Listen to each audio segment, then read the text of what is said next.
আগের ভিডিওতে আপনাদেরকে দেখেছিলাম কিভাবে একটি গ্রাইন্ডার মেশিনের কার্বন চেঞ্জ করতে হয়। তারপরে দুদিন পরেই দেখলাম যে একটা প্লেনারেরও কার্বন শেষ হয়ে গেছে। তাই চলো আপনাদেরকে দেখাতে চাই প্লেনারেরও কীভাবে বা রেদা মেশিনের কীভাবে কার্বন পরিবর্তন করতে হয়। প্লেনারে কার্বনটা কীরকম হয় আপনারা দেখে নিলেন, এবারে কীভাবে পরিবর্তন হয় দেখুন। যে এই সাইডটাতে যে বেল্ট রয়েছে তার বিপরীত সাইডে দেখুন একটা নিচের দিকে যে ইটা থাকে, এটা কোনো কিছু খুলতে হয় না, বার সাইড থেকেই ওটাকে ঘুরিয়ে খুলে নিতে হয়।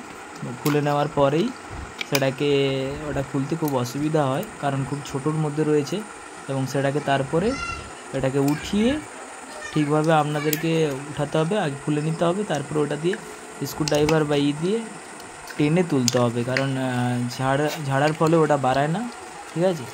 ওটা স্প্রিং টাইপের থাকে, তার মাথার উপরে একটা দেখুন একটা পাত্তির মতো একটা জিনিস থাকে। তারপরে একটা নতুন আপনাদেরকে কার্বন নিয়ে নিতে হবে। এক সাইডটা হয়ে গেলেই তারপরে এটাকে ঘুরিয়ে নেবেন। ঘুরিয়ে নিলে আপনারা দেখতে পাবেন অপর সাইডেরটা খোলার আগে ওখানে একটা এই মতো লাগানো থাকে, সেটাকে প্রথম খুলে নেবেন। যেটা দেখুন আমার পায়ের সামনে আমি খুলে রেখেছি, এক সাইডটা ওটা আগে থেকে আমি খুলে নিয়েছিলাম। ঠিকভাবে ওটা খুলে নেওয়ার পরেই আপনারা ওটাকে খুলতে পারবেন। সেম ভাবে যেমন নিচে ভাবে খুলেছিলেন ওইভাবে ওটাকে খুলে নেবেন। খুলে নিয়ে কার্বনটা ভালোভাবে ভিতরে ঢুকিয়ে নেবেন, কারণ ওটা চারকোনা ভাবটা যেই সিজাভাবে ফাঁকা রয়েছে ওই স্থান দিয়ে ঢুকাবেন। ঢুকালে আপনাদেরকে সহজে আপনারা ঢুকাতে পেরে যাবেন।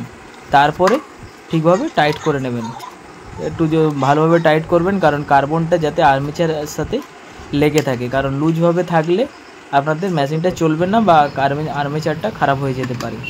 ঢুকিয়ে নিয়ে ভালোভাবে টাইট করে নেবেন। টাইট করে আপনারা যেটাকে খুলতে বলেছিলাম দেখুন ওটা আমি লাগিয়ে নিচ্ছি কীভাবে।